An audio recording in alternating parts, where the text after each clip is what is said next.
Joined now by sports attorney Robert Boland. He is executive in residence in sports administration at Ohio University. Thank you so much for joining us. You know, Robert, we're seeing the Olympic flame slowly making its way to Brazil. How prepared is Rio? Well, Rio is very prepared, I believe, to host the Olympic Games as an athletic competition. Having had the World Cup as a run-up in 2014, most of the plans and preparation are in place for all the competition venues.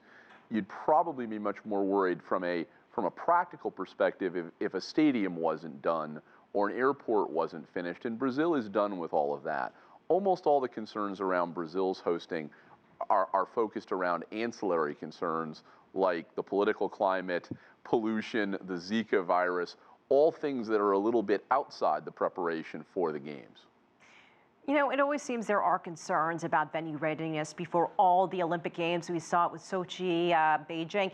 How does Rio, though, stack up against those other Olympic cities at this particular stage right now?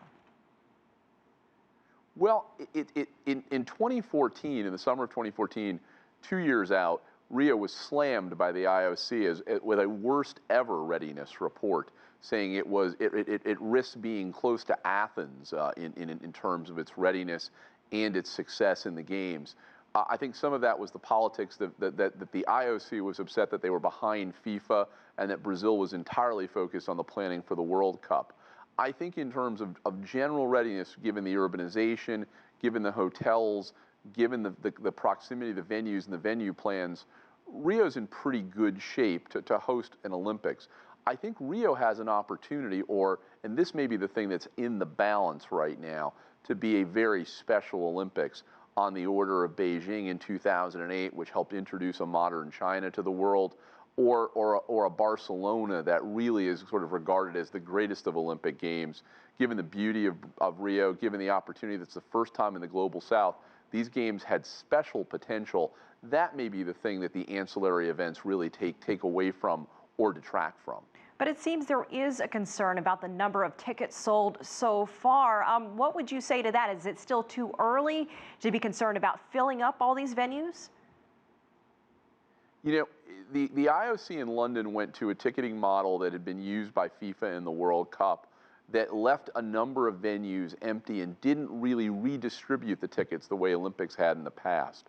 I think Brazil has lagged because of that, because there always has to be a natural fluidity to tickets. If your country's eliminated early, maybe you don't go to that volleyball match. And as the games take shape, there should be movement in the games. Locking people down actually defeats some of the value of ticketing.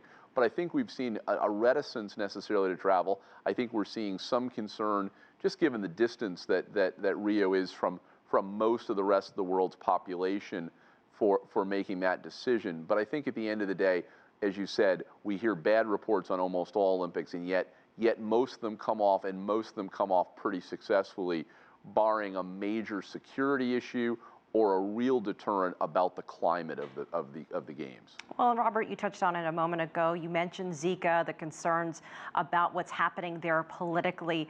Have you sensed any concern from corporate sponsors, these huge companies that come down there and invest a lot of money in sponsoring these games? You know, I think the Zika issue has been largely concerned to the media and maybe the public health community. Some of the pollution stories that go with that in the same way.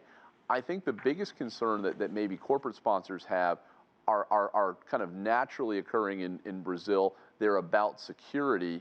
And then on the second level, they're about whether the Brazilian government and the turmoil around the games are the biggest issue. So I think most people on the ground have reported very little concern about Zika. I think it has a global concern, obviously, in terms of transmission, wellness, and as a public health concern. But it does not seem to be a primary driving force right now for anybody in their decision making. All right, Robert Boland joining us from Ohio. We appreciate your insight.